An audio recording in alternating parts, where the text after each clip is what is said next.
수도원. 예. 그러니까 이제 예전에 박해가 있었을 때는 이렇게 우리도 생각할 수 있죠. 박해가 있었을 때는 우리 신앙이 좀 괜찮았던 것 같아요. 경건했던 것 같아. 그런데 기독교가 공인이 되면서 뭔가 편해지니까, 또 기독교가 세속화되니까 이거 좀 우리가 신앙이 좀 많이 좀 죽어간다라고 생각을 하면서 수도원 운동이 시작되게 된 겁니다. 이제 어떤 금욕 사상 같은 것들을 가지고 와서 산이나 수도 이제 광야나 이런 데로 가서 수도원 운동을 펼치게 되었다. 우리가 이렇게 생각을 하시면 되겠습니다. 이 부분은 우리가 중세 교회사를 할 때, 제가 또 하게 될지는 모르겠는데, 중세 교회사를 할 때 아마 수도원은 더 자세히 우리가 살펴보게 될 겁니다. 그래서 이건 넘어가도록 하겠습니다. 아까 13번의 교황권의 부상은 살펴봤죠? 안 살펴봤구나. 네. 교황권이 부상하게 된 건 아까 설명은 했습니다. 베드로의 계승자로 자처하면서 이런 일들이 벌어지게 되었고, 아까 동방은 서로 싸우다가 어떻게 됐다 그랬죠? 서방에게 어떤 판결을 요구하고 중재를 요구하다 보니까 그런 교리 논쟁의 중재를 하면서 이 로마에 있는 교부의 교황으로서의 어떤 교황권이 부상을 하게 됩니다. 그리고 레오라는 이 교황이 신학적 작업을 하면서 공고하게 되는 거예요. 교황은 베드로의 후계자다, 그리스도의 대리자다 이렇게 주장을 하면서 교황권이 강화되게 되는 일이 있었습니다. 자, 이제 14세기의 교부들과 신학을 볼 텐데요. 여기에서는 우리가 중점적으로 보게 될 게 이제 어거스틴을 보게 되고, 칼케톤 신조를 보면서 이제 6강까지 해서 마무리를 하도록 하겠습니다. 자, 교부들이 등장을 하는데요. 제가 거기에 교부의 조건 이렇게 적어놨습니다. 일단 교리의 정통성, 모범된 생활, 교회의 인준, 그리고 고대성이란 이제 이 시기에 활동한 인물, 이런 것들이 교부의 조건이 되는 것인데요. 이렇게 해서 우리가 흔히 4세기의 동방 교부들이 세워지게 됩니다. 아까 교회사의 아버지라고 불렸던 유세비우스라는 사람도 있고요. 그 다음에 요한 크리소스톰이라는 분이 있습니다. 이분은 생애의 세 번째 줄 있죠. 별명이 황금의 입이다. 여기만 하나 줄 쳐놓으시고요. 왜냐하면 이분이 그렇게 설교를 잘했다고 전해지는 사람입니다. 얼마나 설교를 잘했으면 황금의 입일까 이렇게. 그리고 3번에 보시면 군중들이 구술한 설교와 설교집들이 지금도 현존하고 있어요. 그러니까 우리도 명설교가의 설교는 필기도 하고, 요즘은 뭐 유튜브가 있어서 이게 막 많이 남겨지게도 됐지만, 이때 당시에 그 구술한 설교를 이제 이렇게 뭐랄까 뭐라 하죠?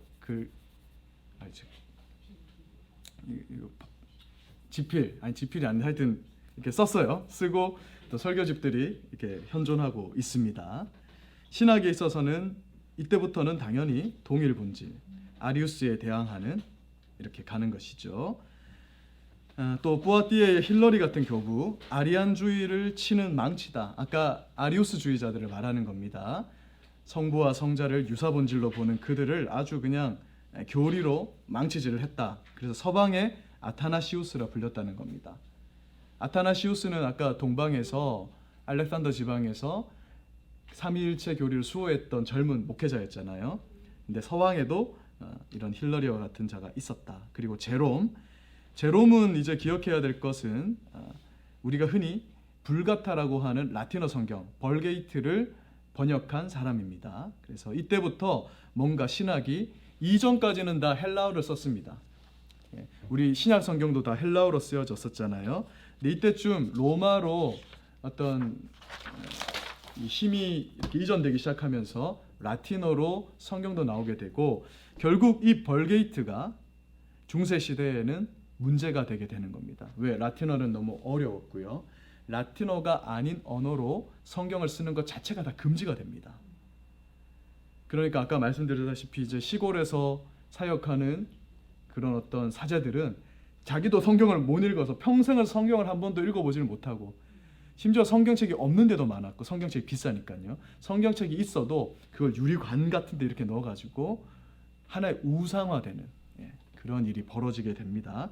뭔가 좀 안 좋은 일들이 기독교가 국교화가 되고 제국의 종교가 되면서 좀 일어나게 되었다, 이렇게 좀 보시면 될 것 같아요. 자, 그리고 암브로스가 등장을 합니다. 이 암브로스의 중요성은 아우구스티누스죠. 우리에게는 굉장히 중요한 신학자입니다. 이 어거스틴이 이 암브로스의 영향을 받게 됩니다. 암브로스의 설교를 듣고 회심을 하게 돼요. 그는 밀라노 교회의 감독이었습니다. 3번에서 두 번째 줄 보시면 수사학을 구약 강해에 적용을 했는데, 이 수사학적 능력에 어거스틴이 감화하게 됩니다. 4번에 보시면 동그라미 4번, 황제와 투쟁을 합니다. 데오도시우스 황제가 기독교를 국교로 삼은 황제죠. 그가 데살로니가에서 학살을 벌려요. 왜냐하면 이 사람들이 반역을 했거든요. 그래서 그 반역을 무려 7만 명을 대학살하는 일이 벌어지게 됩니다. 근데 이때 암브로스가 어떻게 하냐면은 이 황제의 수찬을 정지시켜 버려요. 성찬이 중요한데 은혜 받는 통로를 아예 막아버린 겁니다. 이때 무슨 일이 벌어지냐면 이 황제가 교회 앞에 엎드려서 참회하는 일이 벌어집니다. 자, 벌써 느낌이 어떻게 돼요? 교황권이 황제권을 앞지르는 어떤 이런 느낌이 벌써 나오기 시작하는 겁니다. 그래서 이 황제는요, 391년에 참회한 후에 기독교를 국교로 선포하게 되는 이런 일이 일어났던 거예요. 그러니까 암브로스 때문에 로마의 기독교가 국교화가 되는 일이 일어난 겁니다. 그러면서 업적과 특징 중에서 하나, 둘, 셋, 네 번째 줄을 보시면 인간의 죄와 은총, 개인의 삶에 있어서의 믿음의 중요성이라는 서방교회의 중점이 암브로스에게 나타나고, 이걸 이어받은 어거스틴이 이걸 집대성하게 되는 겁니다. 자, 그러면 마지막 시간에 가장 우리가 중요하게 살펴볼 어거스틴을 보도록 하겠습니다. 우리 교재 26쪽입니다. 아우구스티누스. 자, 어거스틴은 초대 교회를 집대성한 인물이라 볼 수 있습니다. 그러면서 중세 교회의 시작이라고도 불리는 사람이에요. 로마 카톨릭에서도 중요하고 우리 개혁된 교회에서도 중요한 사람이 이 어거스틴입니다. 서방 교회의 아버지라 불릴만 하고, 이 어거스틴의 중요성은 뭐냐면 이 학파들 있잖아요. 이 세 개의 학파들이 가지고 있던 신학을 집대성하는 겁니다. 우리는 신학을 집대성한 게 이제 정약용 이렇게 부르잖아요. 근데 이 어거스틴이 이 모든 것들을 정리하면서 집대성하게 됩니다. 근데 어거스틴은 특징이 있어요. 많이 들어보셨겠지만 그 어머니가 모니카잖아요. 모니카의 속을 많이 썩이죠. 굉장히 방탕한 생활을 하게 됩니다. 2번에 보시면 공부도 잘했어요. 일찍이 신앙을 떠나서 수사학을 공부했는데 세상 친구들과 어울리고, 또 19세 때는 마니교, 제가 앞에 마니교를 좀 정리해 놓은 부분이 있습니다. 그러니까 마니교는 뭐냐면 그때 당시에 좋은 종교는 다 갖다 붙인 거예요. 불교까지 갖다 붙입니다. 그리고 자기가 예수님이라 생각해서인지 자기도 12명의 제자를 둡니다. 그런 식으로 다 짬뽕을 했는데 당시에 젊은이들이 그렇게 많이 빠졌었대요, 이 종교에. 근데 어거스틴도 마니교에 탐닉을 합니다. 무려 12년 동안. 그런데 이 12년간의 탐닉을 마치게 되는 게 신플라톤주의 때문에 빠져나올 수 있게 됩니다. 그리고 스승 암브로스를 통해서 교회에 관심을 갖게 된 겁니다. 그러면서 극적인 회심을 하게 되는데요. 여러분 잘 아시는 로마서 13장 13절에서 14절 말씀을 어느 날 듣고 그가 회심을 하게 됩니다. 여러분 잘 아시는 말씀이죠. 톨레레게라는 음성을 들었다, 이렇게 나와 있어요. 그러니까 들어 읽으라입니다. 읽어보니까 로마서 13장 13, 14절이었던 겁니다. 낮에와 같이 단정히 행하고 방탕하거나 술 취하지 말며 음란하거나 호색하지 말며 다투거나 시기하지 말고 오직 주 예수 그리스도로 옷 입고 정욕을 위하여 육신의 일을 도모하지 말라. 그의 이제 저서를 보면은 그가 그냥 눈물 콧물, 여기는 대부분 이제 1세대들이 좀 계시니까 우리가 어떤 회심 사건을 경험할 때 눈물 많이 흘리셨잖아요. 내가 죄인임을 깨닫고 그런 회심을 이 어거스틴은 경험을 하게 됩니다. 왜냐하면 그는 방탕한 시절을 보냈기 때문이에요. 이런 걸 보면 좀 젊었을 때 방탕해 보는 것도 좀 괜찮지 않나 이런 생각을 하게 됩니다. 어쨌든 그가 극적인 회심을 하고요. 그 이후에 세례를 받게 됩니다. 그러면서 많은 저작들을 남기면서 정통 교리를 변화하고 수호하게 됩니다. 그래서 이번에 교회사적 위치를 보시면 서방 신학의 대표자이자 기독교 진리를 변증함과 동시에 동방과 서방의 신학을 종합 체계화, 신학뿐만 아니라 종교 개혁자들에게까지 지대한 영향을 미친 신학자예요. 그래서 우리 개혁된 교회의 성도들은 다 어거스틴의 영향력 아래에 있습니다. 그래서 어거스틴은 굉장히 중요한 인물이 되는 거예요. 어거스틴의 3대 명작이 있습니다. 하나는 참회로, 또 하나님의 도성, 또 삼위일체론, 이런 것들이 있어요. 여기에서 정통 교리를 이렇게 정립하게 됩니다. 자, 사상적 특징을 한번 보시면요. 어거스틴은 이단과 논쟁을 했고 반마니교, 당시 이제 마니교가 워낙 많이 퍼져 있었기 때문에 반마니교적이고 또 반도나티스트적이었습니다. 우리 지난 시간에 도나티스트 이거 좀 기억나세요? 분파주의. 분파주의가 뭐였죠? 배교한 자는 교회로 다시 받아들이면 안 된다. 그게 분파주의였습니다. 왜? 교회는 아주 성결해야 되고 깨끗한 성도들만 모여야 된다라는 생각에서 이런 분파주의가 나왔다 그랬잖아요. 본격적으로 문제가 된 것은 뭐였냐면 이렇게 배교하는 자들이 성경을 로마 군인들에게 이렇게 바치는 일이 있었어요. 그 귀중한 성경을. 그랬던 교부들이 다시 교부가 되니까 그걸 거부했던 겁니다. 그러면서 이 분파주의가 일어났는데 어거스틴은 이 분파주의를 반대합니다. 그러면서 뭘 가지고 오냐면 그물 비유와 가라지 비유를 가지고 와서 지상의 교회는 가라지들이 섞여 있고 그물을 이렇게 끌다 보면 뭐도 섞여 있는 거죠? 좋은 고기도 있지만 나쁜 물고기도 있다는 거예요. 그것을 판별하시는 분은 오직 누구다? 마지막 심판 때에 예수님께서 하시는 것이다. 그래서 교회는 분명 거룩하다. 그런데 교회는 성도들이 거룩해서 거룩한 게 아닌 거예요. 우리가 지금 거룩해서 교회가 거룩한 것이 아니라 예수님의 거룩하심 때문에 거룩한 거지. 어거스틴이 그렇게 설명하면서 분파주의자들을 반대하면서 배교한 자들도 받아들여야 된다, 마땅히. 그러면서 어거스틴이 아주 중요한 교리를 하나 가져오게 됩니다. 그게 바로 은혜의 교리예요. 우리 기독교의 핵심이잖아요.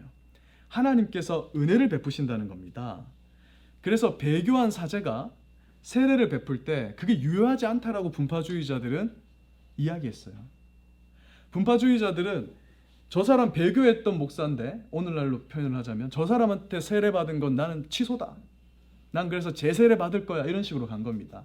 근데 어거스틴이 뭐라고 얘기했냐면 술주정뱅이에게 받던, 목사에게 세례를 받던 삼위일체 하나님의 이름으로 주어진 세례는 둘 다 동일하다는 거예요. 사람이 중요한 게 아니라 그 세례를 베푸시는 하나님이 중요하기 때문에 그런 것입니다. 그래서 원래 우리 개혁된 교회는요, 캐톨릭에서 천주교회에서 세례 받고 오면은 다시 세례 안 줍니다. 원래 주면 안 돼요. 심지어는 이단에서 받아도 원칙적으로는, 근데 그거는 너무 정서적으로 좀 심하니까, 근데 이단에서 받아도 삼위일체로 주면, 이게 어거스틴 신학에서 나온 거예요. 왜냐하면 이단 교주라 할지라도 그가 만약에 삼위일체 이름으로, 근데 그렇게 안 하는, 그러니까 좀 유사 이단들 있잖아요. 뭐 구원파라든지, 뭐 예전에 뭐 변승우 목사님, 뭐 이런 분들, 그런, 그러니까 완전 우리가 이단은 아닌데 약간 애매한 분들이 삼위일체의 이름으로, 성부와 성자와 성령 이름으로 세례를 줬을 때는 제세례를 행하지 않습니다. 왜냐하면 베푸는 사람에게 중요한 게 아니라 삼위일체 하나님의 이름으로 준 게 중요하기 때문에 그런 거예요. 이게 이제 어거스틴에게서부터 나왔다라는 것이죠. 자, 그러면서 이제 5번이 가장 중요한 부분이 되는 것입니다. 바로 펠라기우스 논쟁이 되는 거예요. 자, 이 펠라기우스는요 어디 사람이냐면 영국 사람입니다. 변방에서 왔어요.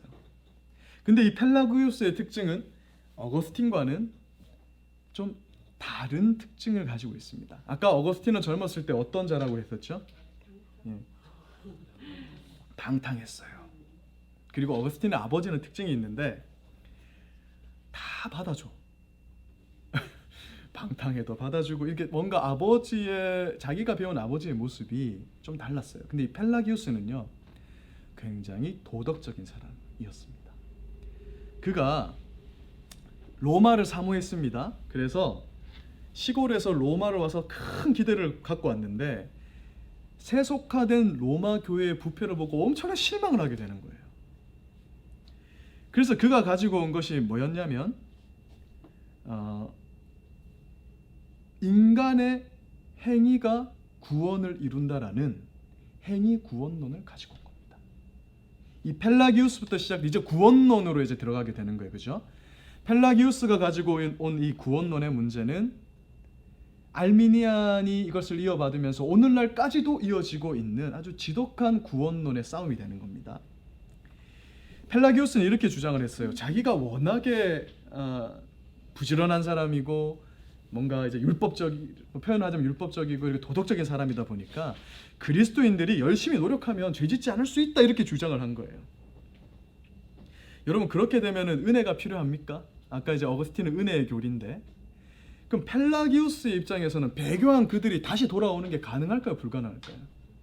불가능하죠. 그러면서 그가 주장하는 것은 뭐냐면 예수님은 우리의 그냥 모범일 뿐이다 이렇게 가는 겁니다. 예수님은 우리가 어떻게 살아야 되는지를 보여주는 모범이다. 그래서 아담의 죄도 나와 아무 상관이 없다고 봤습니다. 그러니까 아담이 죄를 지은 것도 모범적으로 해석을 해요. 아담처럼 하면 안 된다라는 하나의 모델일 뿐이야.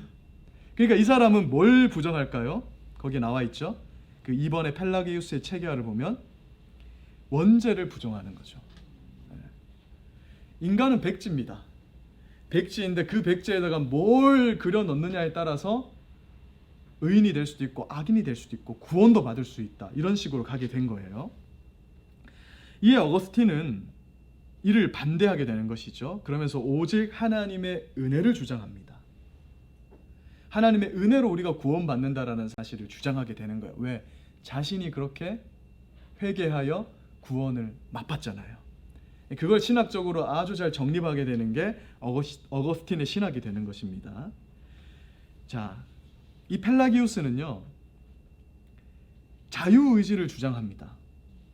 근데 우리가 생각하는 자유의지가 아니에요. 잘 들어보세요. 자, 이 사람의 자유의지는 선도 행할 수 있고 악도 행할 수 있는 자유의지로 자유의지를 설명합니다. 근데 어거스틴도 자유의지를 설명을 합니다. 교재 29쪽으로 한번 가보세요. 자, 6번에 보면 어거스틴의 자유의지의 문제가 나오죠. 자, 어거스틴도 자유의지가 있다라고 말합니다. 그런데 우리가 가진 자유의지는 우리는 타락한 본성을 가지고 있기 때문에 실제는 죄를 선택할 수밖에 없다 이렇게 가는 거예요. 그러니까 이건 뭘 말하는 거냐면 우리는 자유롭게 선택하죠. 뭔가를 자유롭게 뭔가를 선택하는데 자유롭게 선택하는 그것이 항상 죄라는 거예요. 이것은 우리가 가진 그 신학적 전통입니다. 근데 죄인데 그것을 하나님께서 칭의를 하시고 성화의 과정 속에서 그러니까 우리는 하나님께 전혀 공로적으로 바랄 수 있는 게 없습니다. 상급이 없어요, 우리는. 근데 하나님이 그것을 상급으로 여겨 주시는 것이지 우리 인간의 행위가 선을 선택할 선을 행하는 것은 없다라고 말하는 겁니다. 그래서 어거스틴은 뭐라고 설명하냐면 하나님의 은혜가 필수다.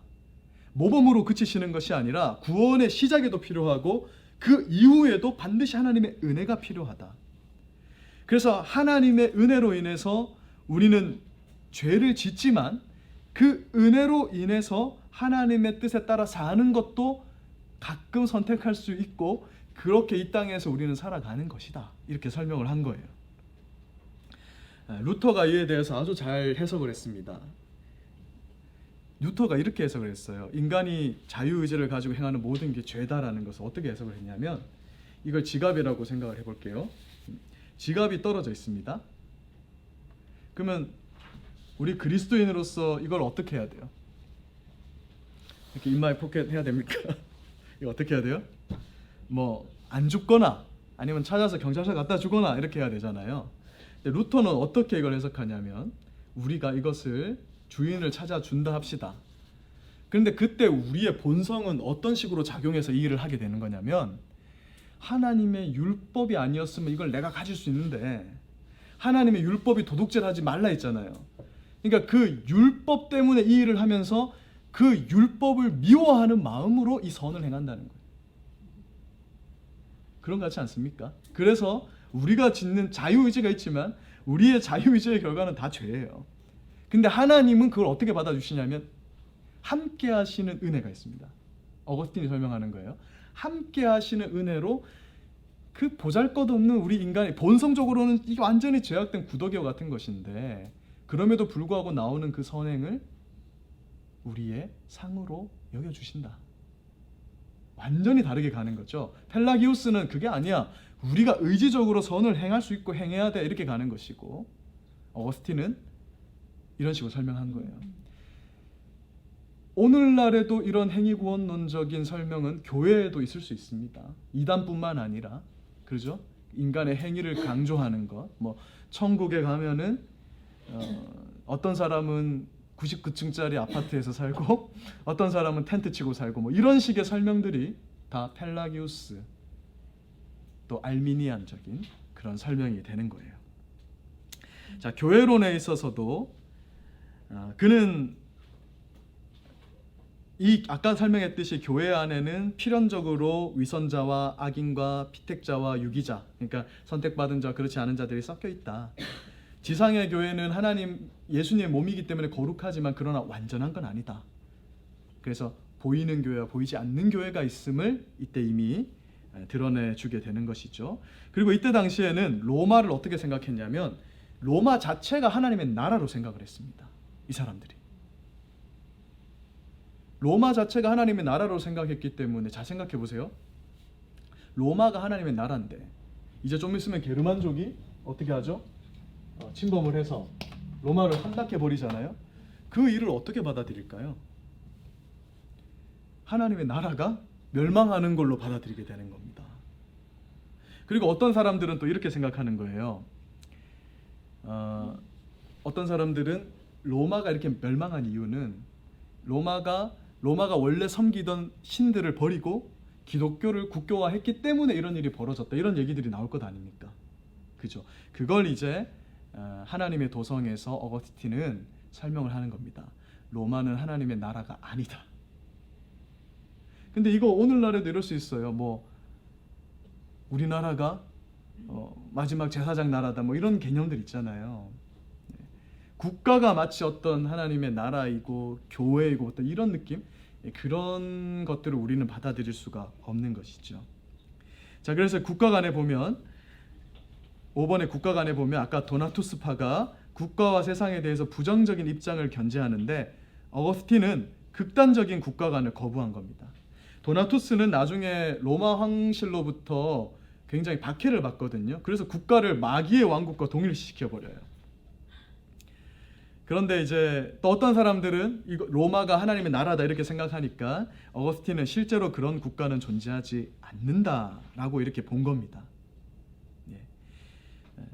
그리고 어거스틴 생전에 이 로마가 멸망하는 일이 벌어지게 되고 그때 이제 어거스틴은 하나님의 도성이라는 책을 쓰는 겁니다. 로마가 망하는 것은 그리스도인 때문도 아니고 로마는 하나님의 나라도 아니다. 지상에는 하나님의 나라와 세상 나라가 있다. 그런데 그 구분은 로마가 국교화됐다고 해서 하나님 나라가 이렇게 되는 것이 아니고 하나님을 사랑하는 자들의 모임이 하나님의 나라고 하나님을 싫어하는 자들의 모임이 세상 나라다. 그런 개념으로 이 국가관을 정리하게 되는 거예요.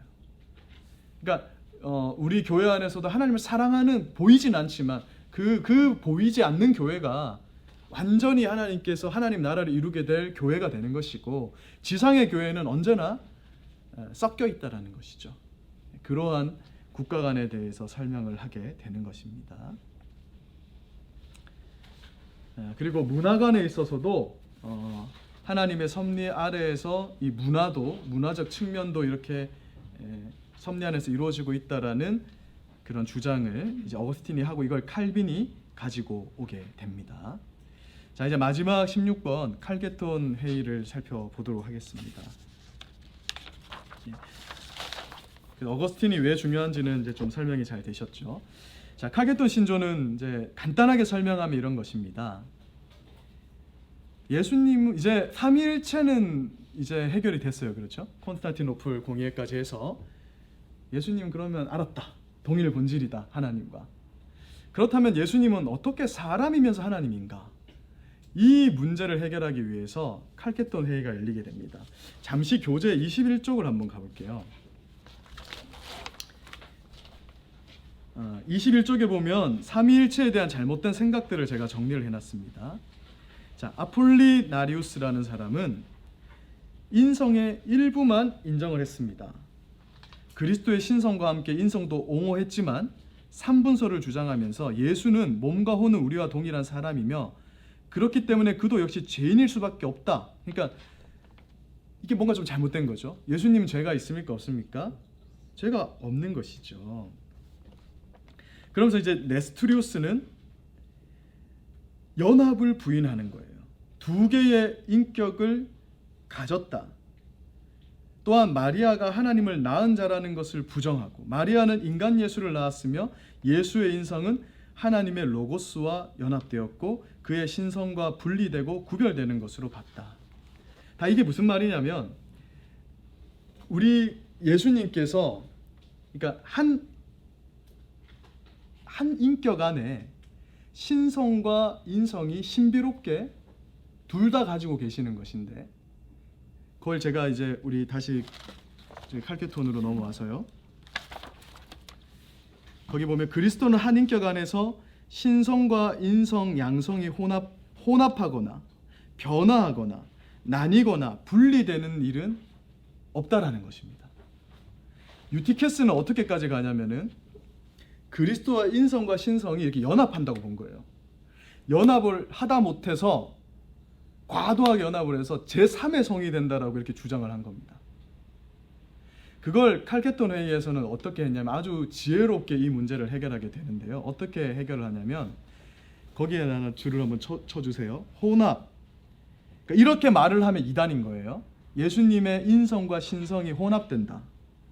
또는 변화된다. 또는 나뉘어 있다. 또는 분리되어 있다. 이렇게 되면 전부 다 이단인 겁니다. 이것은 동방과 서방에서 주장하던 여러 어떤 이런 인성과 신성에 대한 설명을 아주 조화롭게, 그러니까 이렇게만 설명 안 하면은 된다. 이 네 가지입니다. 지금도 마찬가지예요. 그렇게 하면서 칼게톤 신조를 작성을 하고 이 예수님의 이제 기독론 논쟁이 여기에서 이제 마무리가 됩니다. 초대교회에서 예수님은 하나님이시고 신성과 인성을 갖고 계신다. 이렇게 정립이 되게 된 것입니다. 자, 그래서 기독론 확립과 관계된 초대교회의 주요 회의 결의를 한번 보겠습니다. 그 표를 한번 보시면요.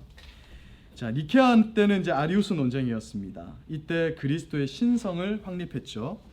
신성을 확립했다라는 것은 예수님께서 하나님이시다라는 걸 확립한 겁니다. 콘스탄티노플에서는 그리스도의 인성을 확립합니다. 그리스도는 완전한 인간이다. 에베소 회의에서는 우리 이제 넘어갔는데요. 네스토리우스의 양성론 때문에 에베소 회의가 있었어요. 한 인격 속에서 신인 양성이 연합한다라는 것을 결의합니다. 그리고 마지막 칼게톤 회의에서 신인 양성론이 확립되고 단성론을 정지하게 됩니다. 아마 이 부분은 신론을 하시면서 배우셨을 것 같아서 넘어가도록 하겠습니다. 이제 짧게 우리 초대교회 마무리하면서 이제 초대교회를 이제 마무리를 하도록 하겠습니다. 자, 17번에 보시면요. 자, 초대교회의 예배와 생활입니다. 초대 기독교인들의 예배는 유대교 회당의 예배와 유사했습니다. 기도와 찬송, 성경 봉독 및 강해 등의 요소를 그대로 시행했습니다. 이것은 오늘날에도 우리 예배의 모습과 별반 다르지 않은 모습이죠. 이러한 전통을 교회는 이어온 것입니다. 초기에는 토요일 저녁에 예배를 했고, 다음에 150년 이후에는 아침에 예배를 했고, 또 주일에 예배로 모이게 됩니다. 예식의 형태는 점차 2부의 형식으로 바뀌게 됩니다. 1부 때는 말씀, 2부 때는 성찬. 우리가 성찬식을 할 때 이것을 그대로 지금 가지고 있습니다. 초기 기독교인들은 수요일과 금요일에 금식했습니다. 이것은 유대인들이 월요일과 목요일에 금식했기 때문에 유대인과 차별성을 두기 위해서 이렇게 했던 거였어요. 자, 세례와 학습. 지난 시간에도 말씀드렸지만 처음에는 이 세례를 받기 위한 학습의 과정이 3년 과정이었는데 점차 간소화됩니다. 그리고 2세기에는 유아 세례와 성인 세례가 병행됩니다. 그 다음에 살수와 침례, 그러니까 손으로 주는 수세식과 침례가 병행되었습니다. 그러다가 우리 개혁된 우리 장로교는 수세식을 하지만 또 침례교는 침례를 하는 이런 것들이 뭐가 좋고 옳다 나쁘다의 문제는 아니라는 거예요. 자, 예배와 성찬. 150년 이후로부터는 아침에 모여 예배를 드립니다. 우리가 오전에 예배를 드리는 게 이때 이미 정립이 되는 거죠. 1부는 말씀 예배, 2부는 성찬 예배. 그리고 애차는 3세기까지 지속되었다가 없어졌는데 우리가 주일에 식사하는 것이 사실 이러한 전통이 남아있는 것으로 볼 수 있는 겁니다. 또 성례에 대한 여러 견해들이 있었고요. 초대교회 신자들의 생활은 우리가 생각하는 것보다는 일반 사람들과 별다를 것이 없었습니다. 그때 사람이라고 해서 특출나게 거룩하거나 또 율법적인 삶을 살았던 것은 아니었다라고 전해지고 있고요. 오히려 기독교 신앙이 세속화되기 시작합니다. 이미 2세기에 3세기에 접어들게 되면 순교자들을 영웅화시키고 숭배하기 시작합니다. 더불어 성물 숭배, 부적, 기적을 믿는 신앙을 가지게 됩니다. 이것은 기독교가 공인화된 이후부터 더욱 심화되게 돼요. 그리고 2세기부터는 초기 기독교인들의 그 엄격한 도덕성도 해이해지기 시작합니다. 그래서 이것에 대한 방편으로 고해제도, 고해성사 제도라든지 두 번째 회개 이런 것들이 생겨나기 시작했다라는 거예요. 성자 숭배, 성물 숭배 이게 우리가 중세교회사로 들어가게 되면 아주 이슈로 다루게 될 부분입니다. 자, 주일 성수는요.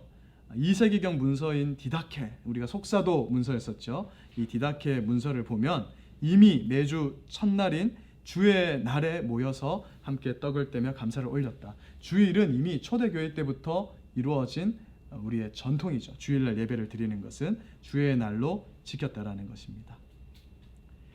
예, 교회 건축 또는 초기 선교 운동은 우리 중세 교회사 때 다루게 될 텐데 이제 선교사들이 파송되는 일도 초대교회 때부터 패트릭이 거의 최초의 선교사로 알려져 있는데요. 389년에 태어난 이 패트릭부터 해서 이 초기 선교 운동도 시작되게 되는 이러한 관점으로 우리가 초대교회사를 마무리하도록 하겠습니다. 네, 수고 많이 하셨고요. 사실은 좀 분배를 잘해서 오늘 조금 더 풍성하게 좀 나눌 수 있어야 되는데 조금 아쉽습니다. 제가 좀 부족한 부분이 있었으면은 너그럽게 받아들여 주시고요. 초대교회사 전역반 시험 문제를 내드리도록 하겠습니다. 오늘 그 신혜성 목사님 그 낮반에 문제를 올리셨더라고요. 그래서 제가 문제를 내놨는데 이 문제처럼 드려도 되나? 이걸 보니까 저도 잘 풀기가 어렵게 문제가 되어 있었습니다. 그래서 저는 이렇게 문제를 내드리겠습니다. 저도 좀 정리를 해서 카톡에 좀 올려드릴 텐데요. 저희가 3주를 배운 건 아니고 2주를 배웠네요. 그리고 중간에 너무 많이 쉬어가지고 좀 연속성이 좀 사라져서 조금 아쉽습니다. 그런데 초대교회사에서 배운 인물 또는 주요 사건 중에서 오늘날 교회가 되찾아야겠다 하는 그런 부분들이 좀 있으셨을 것 같아요. 그 부분들을 자신의 견해를 덧붙여서 간략하게 쓰시면 됩니다. 네. 그냥 A4로 따지면 한 반장 정도, 3분의 1 정도 그렇게 해주시면 되고요. 또는 초대 교회사를 수강하며 새롭게 알게 된 점이나 받은 바 유익이 있다면 그걸 써주셔도 되겠습니다. 그리고 답안을 작성하실 때 혹시 출석을 몇 번 했는지 같이 써주시면 오늘 제가 출석 체크를 못해서요. 제가 출석을 그걸로 체크를 하도록 하겠습니다. 예. 어렵지 않으시죠? 다 했으면 몇 번인가요? 네. 출석을 다 했으면 몇 번인가요? 두 번이라고 하셨나요? 예, 3번이라 적어 주십시오. 네. 네, 3번이라 적어 주시면 되겠습니다. 그리고 뭐 유튜브로 오늘 참여를 못 하셔서 이제 유튜브로 들으시는 분들도 출석으로 인정을 하도록 하겠습니다. 저한테 개인적으로 보내주시면 문자를 보내주시면 되겠습니다. 제 개인 카톡으로 한번 쭉 그래도 이번 기회에 초대교회사를 이렇게 공부해 오셨는데 한번 정리하셔서 한번 정리를 한번 해보시는 시간을 가져보시면 좋겠습니다. 점수는 잘 드리도록 하겠습니다. 네. 네. 그러면은 기도하고 우리 초대교회사 전체 시간을 마무리하도록 하겠습니다. 하나님 아버지 감사합니다. 초대교회사를 공부할 수 있게 해주셔서 감사합니다. 저희가 신앙생활을 하면서도 초대교회에 있었던 이 하나님의 교회를 통해서 역사하시는 그 부분들을 살펴보기 어려운데 이번 기회에 초대교회사를 그래도 쭉 한번 살펴보게 하셔서 참으로 감사드립니다. 우리가 배운 것들이 또 강사의 부족함이나 또 시간의 부족함이나 여러 가지로 인해서 부족할 수는 있지만 이것이 함께 이 시대의 아름다운 교회를 만들어 가는데 자양분이 되게 하시고 우리가 속한 교회를 아름답게 세워가는데 잘 사용되게 하여 주시기를 기도합니다. 우리의 기억력이 부족하지만 주님 필요할 때마다 공부한 것들이 생각나게 하시고 우리에게 유익이 되게 하여 주시기를 기도합니다. 그리고 바이블 플러스 전체 과정을 마칠 때까지 잘 감당하실 수 있도록 우리 수강하는 성도님들에게 또한 힘을 주시기를 간절히 기도드립니다. 귀한 시간 허락하여 주셔서 감사드립니다. 예수님의 이름으로 기도드립니다. 아멘.